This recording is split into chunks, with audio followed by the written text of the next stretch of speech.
This is the sound test for as you can see, it's a Google Live Hangout. I've invited a few people, and well, whether or not they appear, I don't know. I've been requested or given advice to produce a Hangout, or rather to produce a live video, a recorded video, because a few things are on my mind. Okay, now, given the wonderful nature of online editing software, I can stammer and go into streams of consciousness until I get my semi-hungover brain into gear. Now, just going to look at the Facebook messages from whom. Now, I've got two. I'm one of these people. I have two Facebook. I have more than one Facebook account. So let's have a look.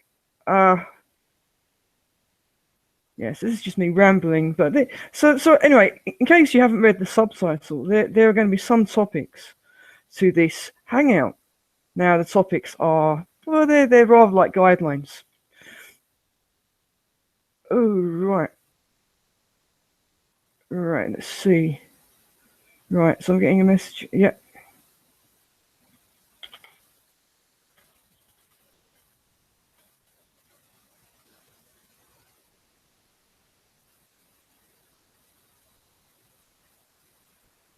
Right, now I'm inviting somebody called Jeff Miller, and I have absolutely no idea whether or not he will fit this topic.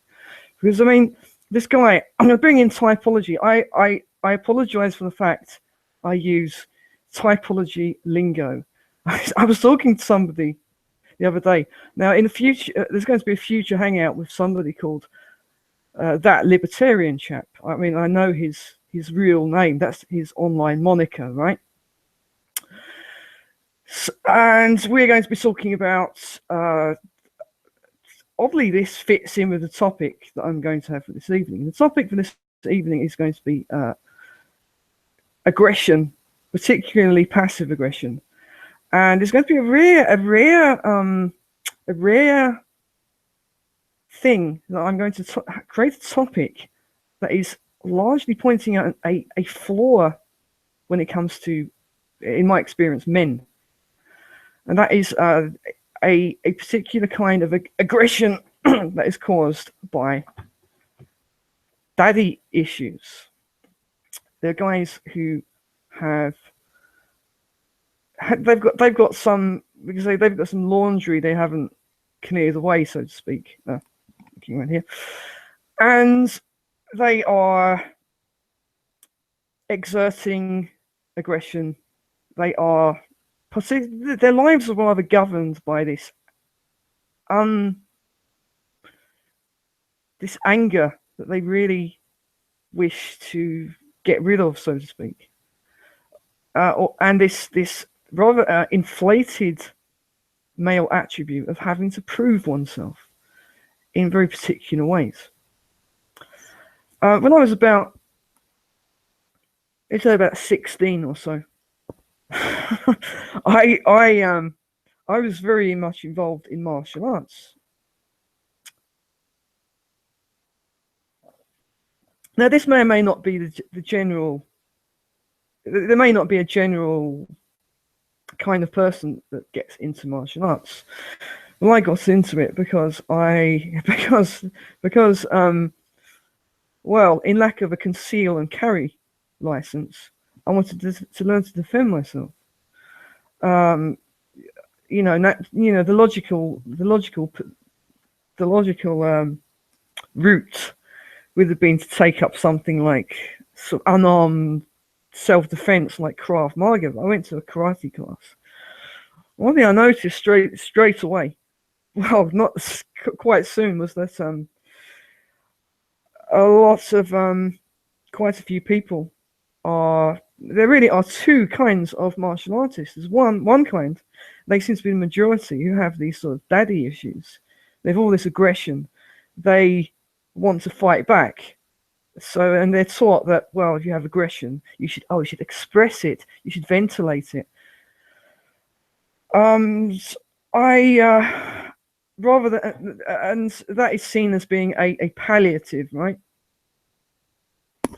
Whereas, no, rather than that is seen as being a holistic way of getting rid of aggression, of using it, right? Well, I'm going to refer to a religious, an RE. You know what RE is, right? Religious education. Well, my RE teacher, he he he noticed something. I imagine he noticed something in me that became the topic of a class.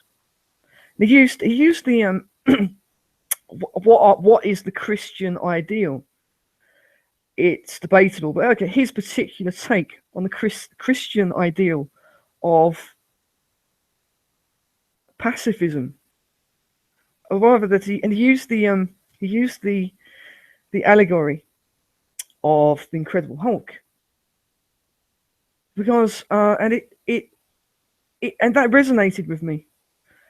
Not the idea that somebody is infected, but if someone's brain is infected by gamma rays, or their brain is changed by gamma rays, that it's a positive thing to turn into the Incredible Hulk. But at least Bruce Banner, that's his name, Bruce Banner, or is it Dick Banner? No, Bruce Banner. He turns into this ogre type creature. If you haven't seen the Incredible Hulk, let's think about the comics. Let's look at the early guys of the Incredible Hulk, right? This character is enters a kind of Jekyll and Hyde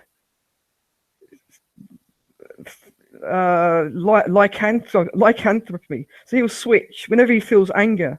The anger will be personified in this mindless, almost mindless creature, of which Bruce Banner is pretty much, as far as I can tell, is unaware. He's aware of what this creature has done after the event.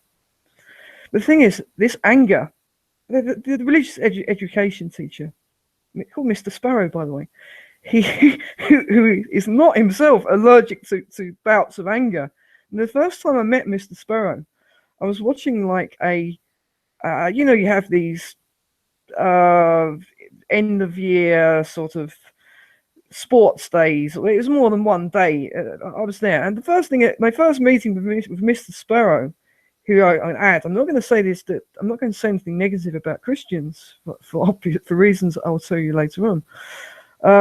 Was I laugh about it now. I think I'd been in some kind of strange fight where I got kicked in the balls or something, and there was an ambulance was picking someone up, and I actually wanted the paramedics to take me in the ambulance because I was in agony. I was in the kind of agony that I could only release by pissing, but he didn't see that.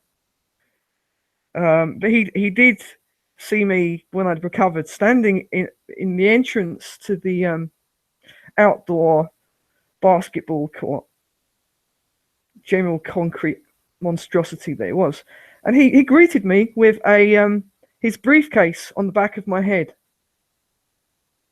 I mean, what the hell? I mean, I thought corporal punishment had been stopped in schools, but I guess it wasn't hard enough. It wasn't hard enough to sort of concuss me. But it was an obvious action by this person. So was he speaking personally about anger? And so anyway, uncontrollable anger. How it becomes like an addiction. Let's see. I'm going to see if I can add Mr. Miller to this. I sent a link. I don't know if he's going to follow it. Jeff. I'm not sure at all.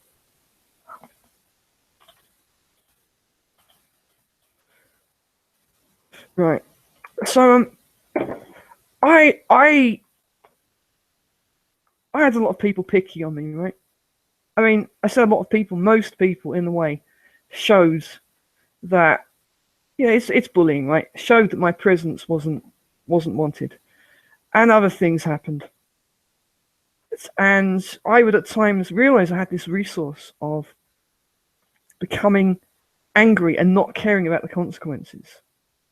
Yeah, okay, typology people, this is extroverted sensation as an inferior function, though not as inferior as some people's. Right? And it feels, I realized that being angry felt really, really good, because there was no requirement to sort of think about the consequences, what might happen. And I think that this teacher saw or heard what occasionally would happen. It would involve me just pretty much going and attacking someone with a laboratory stool or something, you know.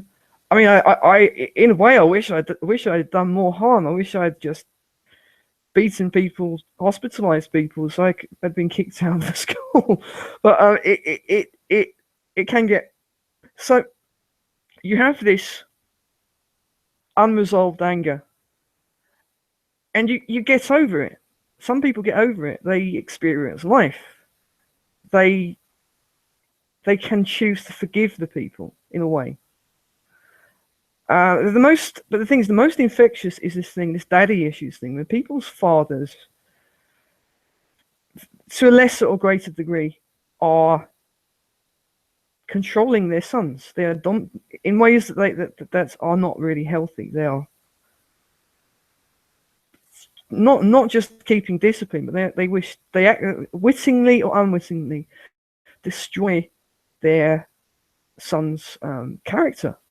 Right now, I've met a couple of people who sort of. One in particular was a very good friend of mine,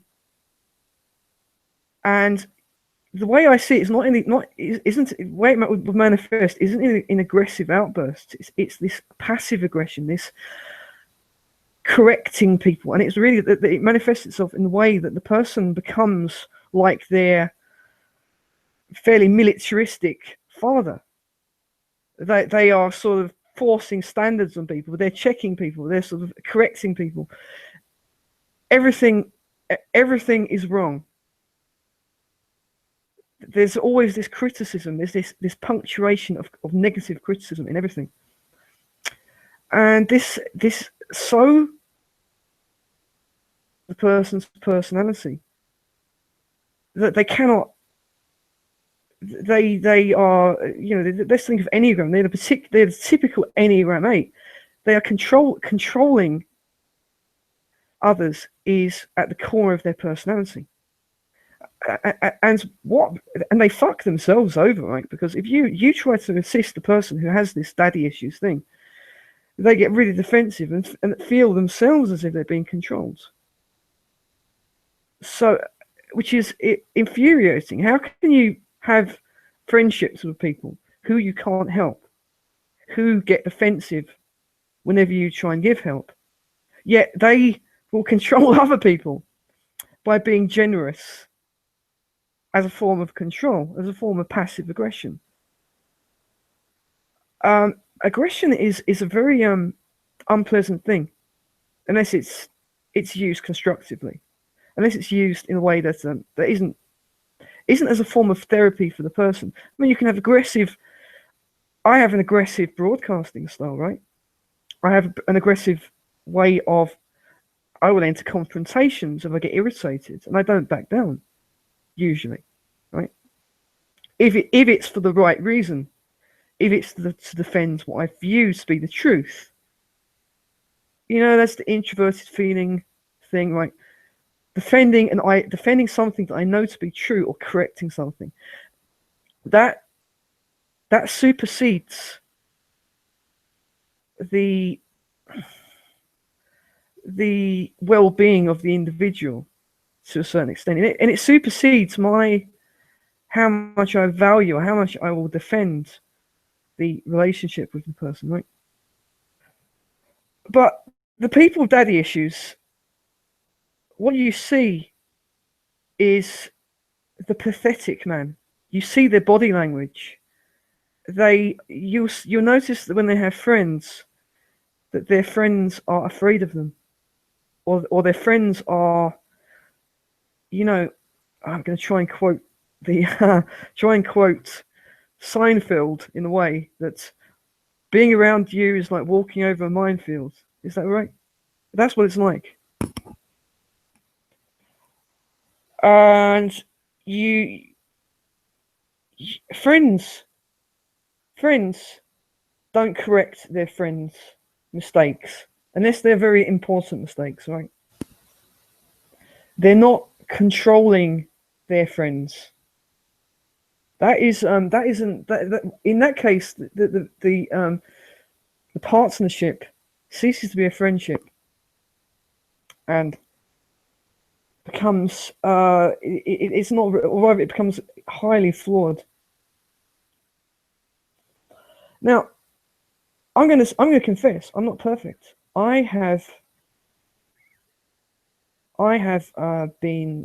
shown irritation to friends who really didn't deserve it. It starts with that I've been irritated.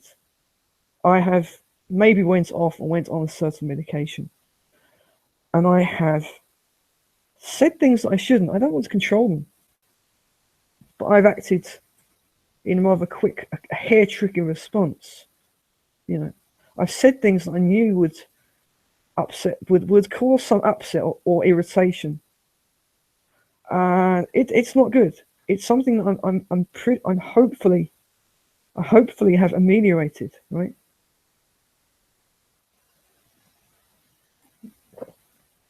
That isn't daddy issues. That is just being highly irritable. You know, I didn't have any of this sort of familial militaristic discipline.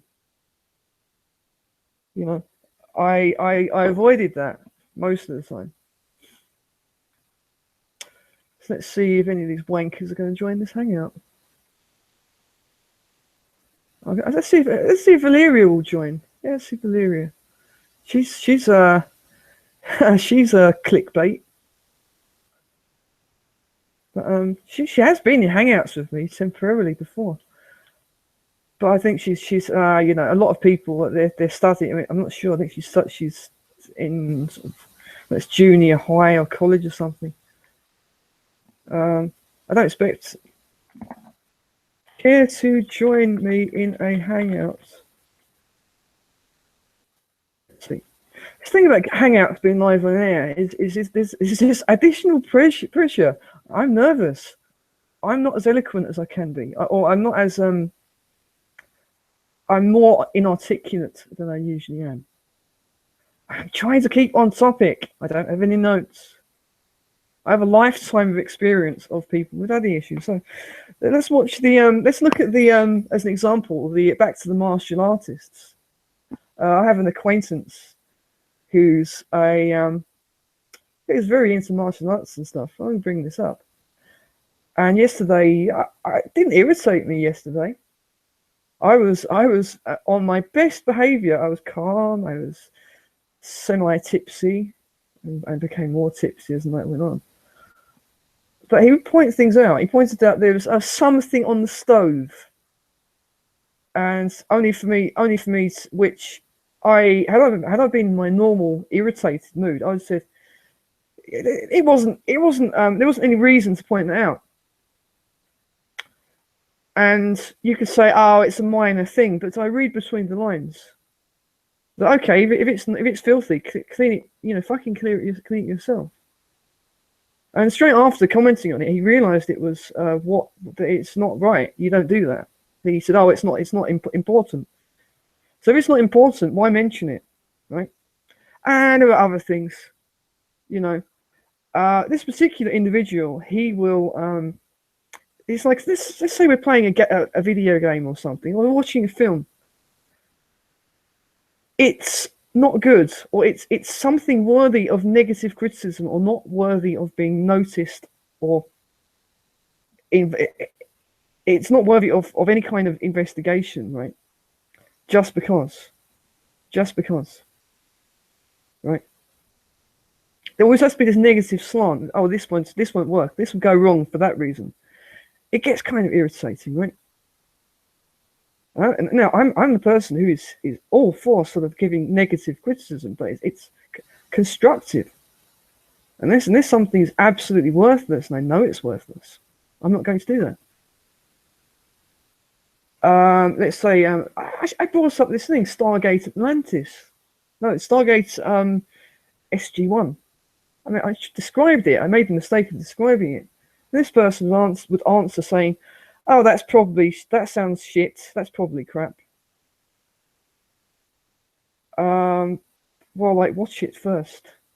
It's actually one of the better sci-fi series.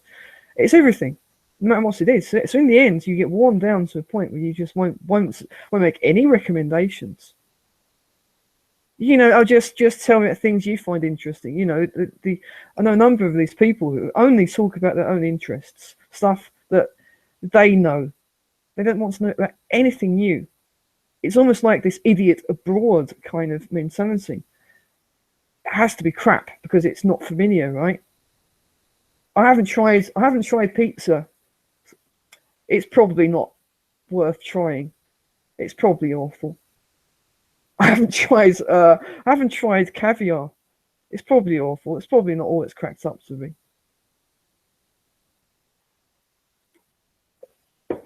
But you know, if you're listening to this and you do this, right? Let's think this ways of correcting people. I've had people correcting my use of English words that are 100% correct in any dialect. Grammar, you know, which is in most 99% of the time it's typing errors, right?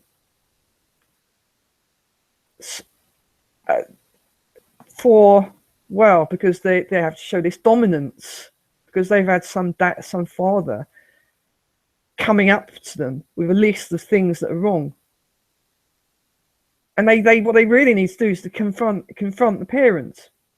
I mean, either to say that, like, this is demand an apology, and always, you know, what is even more difficult is to learn forgiveness, or to learn, because the amount of energy that people are exceeding, and this is what the teacher was trying to say. The idea behind this pacifism is this kind of pacifism, as I see it, and there's also a kind of a defensive stroke offensive pacifism. You know, the turning the other cheek, saying that, well, I'm not going to react, but I'm standing my ground. That's what turning the cheek is. It's not saying that, oh, hit me, please. It's saying that I'm standing my ground. I'm not going to do what you want. I'm not going to strike you back. But I'm not going to. It's your behaviour is not acceptable. But I'm tolerating it for the moment because I'm the better person. And also the fact that it's to get angry. It's a show that one isn't getting angry about it. It wastes psychic energy. I say psychic energy in the energy of the psyche. I don't mean sort of this idea, sort of auras and things. It drains one. It drains one's vital energy, which isn't good. Isn't good for any kind of attaining any kind of spiritual well-being or spiritual to reach the so-called the middle plateau, as they some people describe it. To me, but no viewers, fantastic. No, I would like some viewers. There's one thing about Google Hangouts or Google Plus they should fix. One thing is they have this thing about live streaming coding, and they say it's the easiest way to run a live show, right? So why isn't it straightforward to me? I have the VLC media player, which I know you can use for encoding and live streams. Yeah, great. But if you want to, it's not as straightforward, and I don't think that Google Hangouts Google Live Hangouts is as straightforward as it used to be, because before I could perform one quick search into Google Chrome on Mozilla, and you would have sort of how to, and in the categories are actually clickable links, and you just start hanging out on there. This is live, but it's not straightforward. And I think you have, if anyone's using Google Chrome, you have this sort of widget thing for Hangouts. Why isn't there a start a live Hangout widget? Why is there's to start a normal Hangout? That's pretty labor free, but to start a live Hangout, you have to go a whole different route. I'll suggest they have a preference for only respected partners. I'm a YouTube partner. I don't have a big channel at all. I don't provide Google, aka YouTube, with any kind of traffic. They're wasting their time. You know, I choose to have ads on my videos. I'm tempted to have them removed because it just, I don't get any. You know, the sparse views that I get equals very little monetization. By the way, if you like this channel, you can become a monetary contributor. So I was hoping that Ben David would perhaps consider joining this Hangout at some point. I mean, I tried sending an invitation. I think he's obviously blocked me or something like that over Google. It's a shame, damn it. But I did see that he actually. I was in an unusual Hangout last night. Really, not a live Hangout, and I think it was really going to be a private Hangout between another person and myself, right? And I added, you know, he's when you click to add people, his name comes up as add them to Hangout. Because the last person I tried sending a Google message to was him. It was he. But and it appears he appeared in the Hangout just to leave. I'm not sure how that turned out. I'm sorry. I mean, the Hangout culminated in my laying in bed, not saying very much. And he may have just appeared. He may have joined by accident. He may have appeared at the wrong moment. I don't know.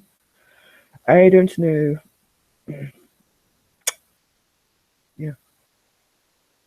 But yeah. So in case you're wondering, this is in terms of locales. I'm not making any apologies for how this looks. This is how this flat looks. This is actually it's organized. I've done a lot of organization. One of the things I've got as well is back to the recommendations mode, right? I've got I'm doing something. Now this is going to be just the most fantastic broadcasting moment. Let's see how far do you stretch? You stretch quite far. It's a fantastic broadcasting moment. That I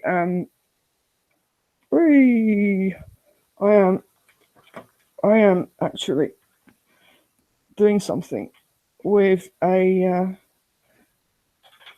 have the cumbersome task of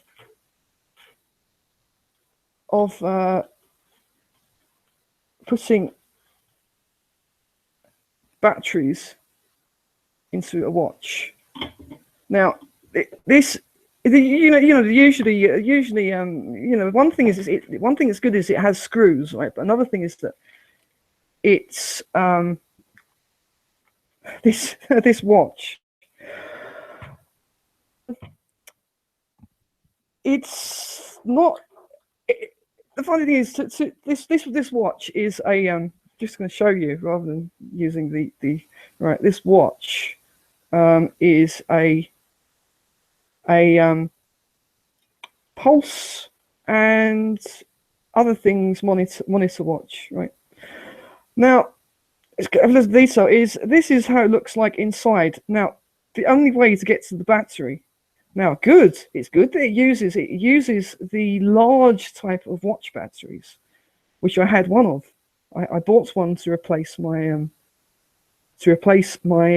battery in a violin and bass and guitar tuner.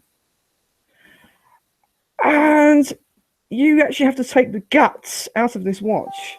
Oh, hang on, I'm being hailed. Hang on a second. Yeah, I have to take the guts out of this watch. So, and it has these tiny screws. Now, thank goodness I bought, for a very pittance, I bought this screwdriver. Right, let's see, who's that? No.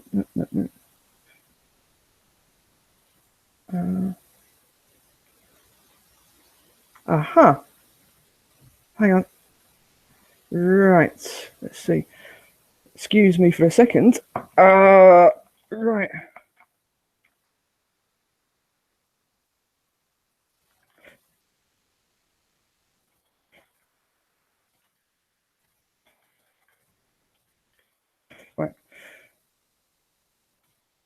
Right. Yeah. So yeah, this is a screwdriver. Now I have many of these small microscopic, these small precision Phillips screwdrivers. Now they fit, but the grip, the ergonomics of them is awful. Now this does not look anything like the at a first glance doesn't look anything like them. But this is a Phillips screwdriver that's really is suitable for these damned microscopic, infinitesimally small screws. So not only do I have to take the guts out of this, you actually don't see a battery. You see a label over a battery, and you see this, what you can only assume is a cover over the battery. At one point, I thought maybe I'm going to have to actually take the whole thing apart, but I didn't. So it's been, the battery has been slowly dying. It has been the wrong time and date for some time. So you it is rather esoteric, but on the other hand, when you consider the fact you can't take the back off normal watches, it's actually, you have to have a special tool to take the back off normal watches if you don't want to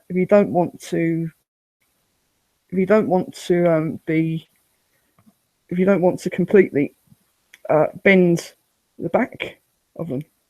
So I was delighted to discover that this watch, this is, not only does it fit the screwdriver. Oh fuck! Oh fuck! Yeah, that's the danger of small screws. Right.